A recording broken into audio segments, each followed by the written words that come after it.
One second here.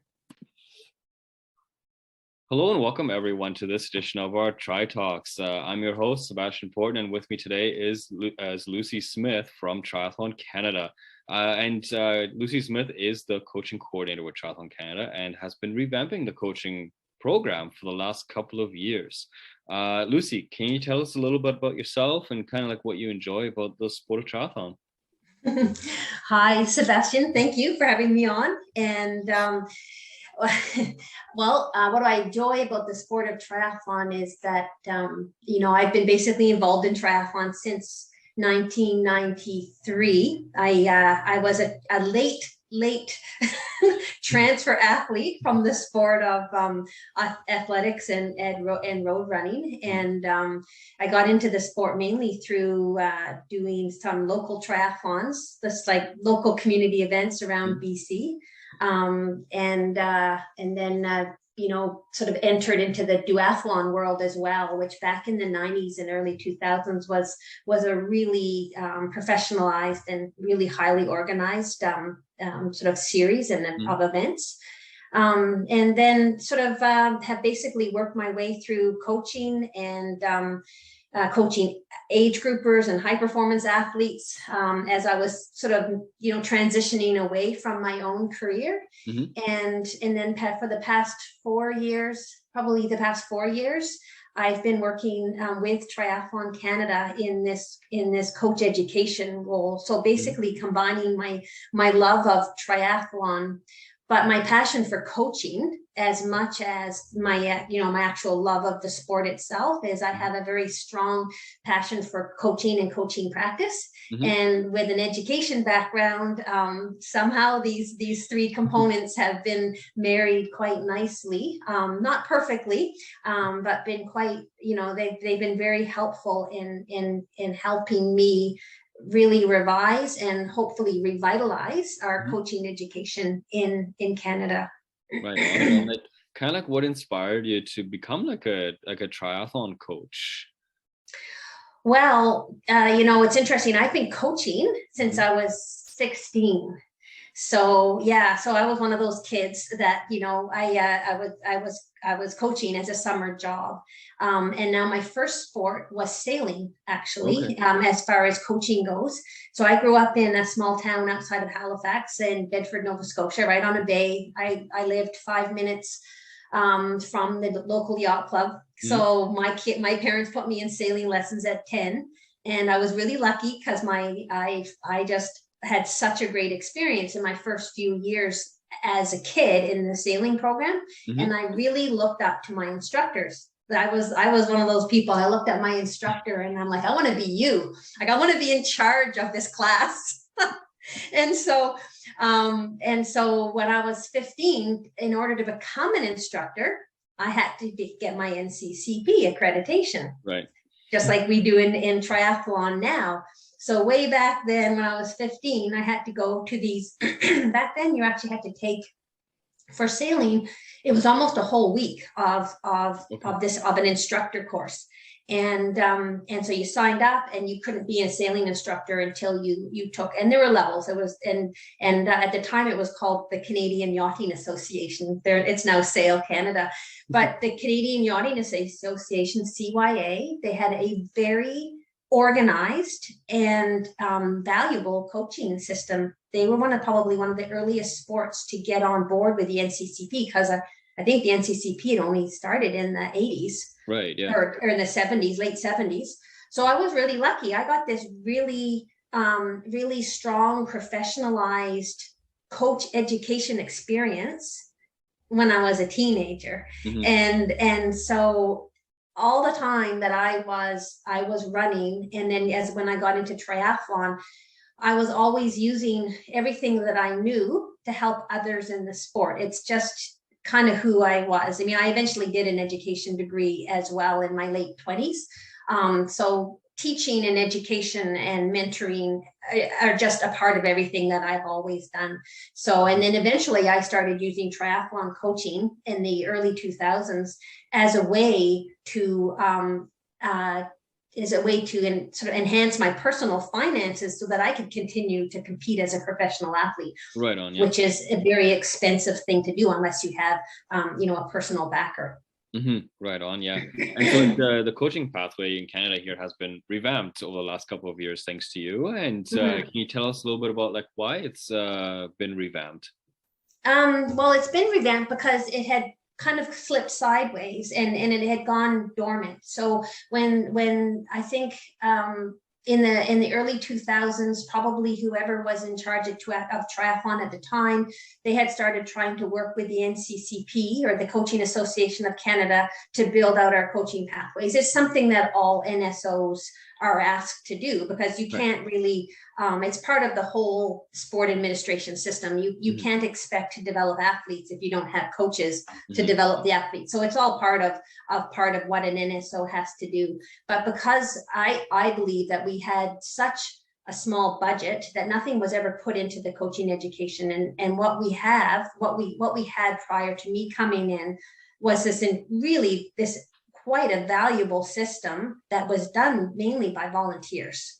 Right, the Christine Chambers, Larry McMahon, all these people who were working so hard to get the coaching education going, but without constant input, it just kind of went sideways. So the Triathlon Canada back in 2018, they asked me if I would start the revision, and I did it very closely with the CAC. We were given a consultant through the NCCP, right. And so I worked a lot with her to make sure that I was revising all the standards in accordance with the NCCP, because I believe the NCCP is really has such integrity as far as its system of training and certifying, and then keeping people involved through Pro-D.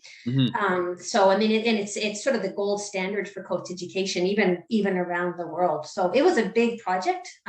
It was. I tell people I felt like I did a master's thesis, because I didn't even really know what I was getting into, and in the end, it required, I think, about 15 pieces of reference material, all of which had to be written in both languages. I didn't do the French translations.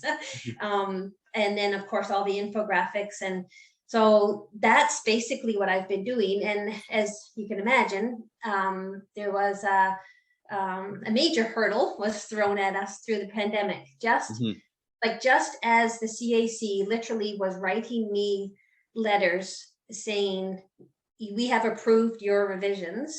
The pandemic shut everything down, and like so many people, like I felt that really keenly. It's like everything just ground to a halt. And even though we're out of the pandemic, or really coming out of it, trying to get the momentum going again has been like I've heard in the sport in general I've just had to be really patient and know that the work that I did, it will eventually, the wheels will start turning again.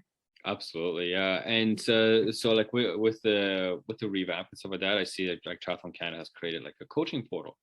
Can you tell us a little bit about that?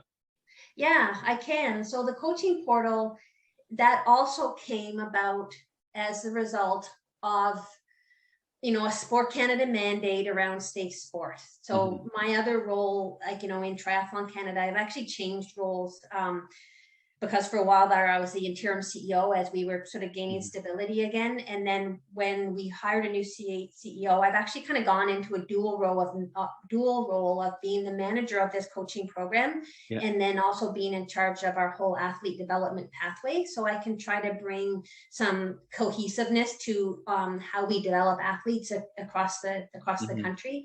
And alongside that, I have to be very up to date around our safe sport policies, because safe sport is a part of what we're doing in Canada now across like all NSOs. So the idea behind the portal was to try to give coaches a way to be safe sport, licensed as well as having their NCCP training.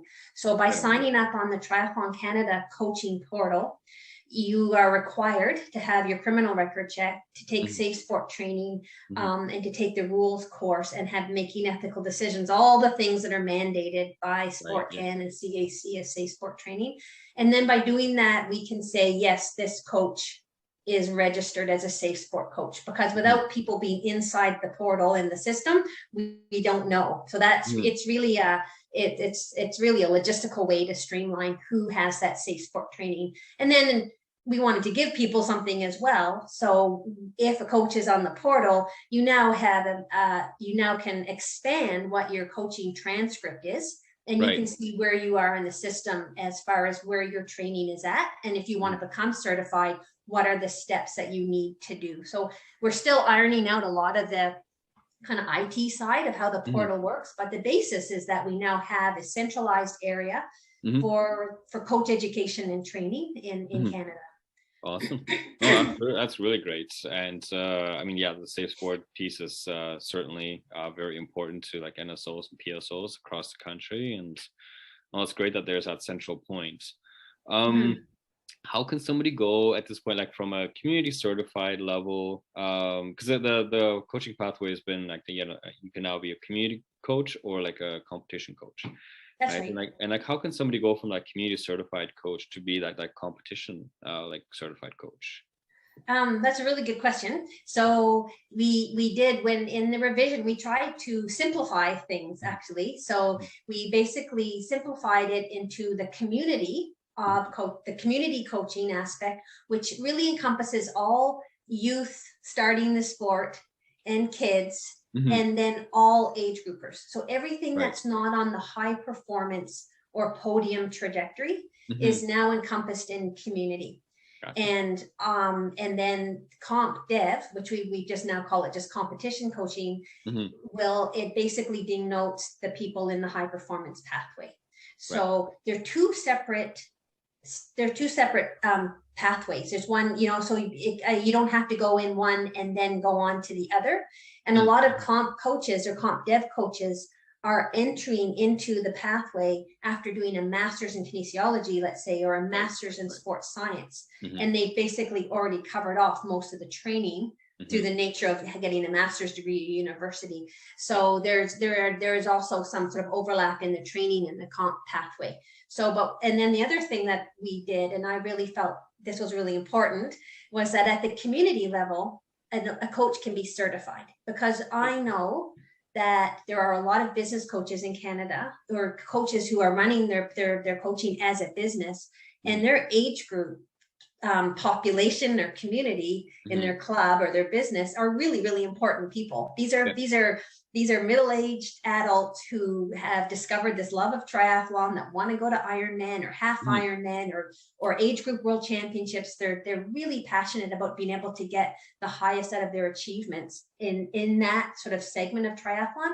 And so I wanted to offer the community coach context a certified component as well. So we never used to have that before. So now, and people have asked me, like, what's the benefit of being a certified coach? And it's really just value. It's people like to have accreditation and labels and a way to denote that I have done this training and I'm certified.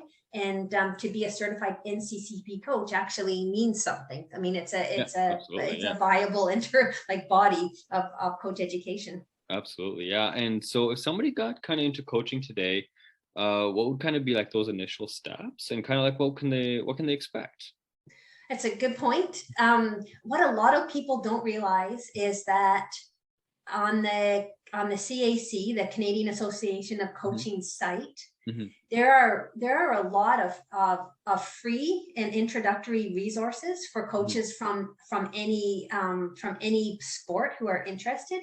So just by creating a locker number, so just signing yourself up for free on the CAC site, you get into the NCCP locker, and there is free e-learning available. And some of those e-learnings are basically intro to coaching. And I actually believe those are some of the first places that that coaches can go. You can take a free safe sport module right there. So right Right. off the bat, you're Mhm. learning what does this safe sport mean? Like, what do I have to be careful about? What do I have to be aware of?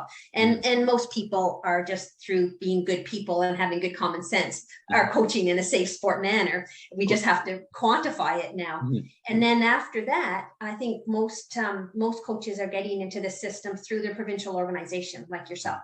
So if Tri Alberta wants to run a community coach workshop, either doing it part virtual or part in person, then they can go on to, people in triathlon can go onto the the Tri Alberta website and see what their initial coaching pathway is.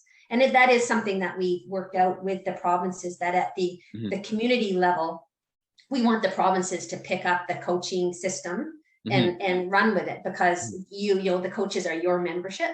Right. And and so it makes most sense for you to train coaches in your province, especially if they're in-person workshops and people need to travel. Absolutely. Yeah. Well, thank you so much today, Lucy. And thank you so much for giving us the insight into the coaching program, the newly revamped coaching program. And Yeah, you're welcome. Well, thanks for having me on. And I do look forward over the next couple of years to seeing more coaches coming, into the system, and us being able to build out more training and professional development for Canadian coaches as well. Awesome. Thank you so much. Thanks.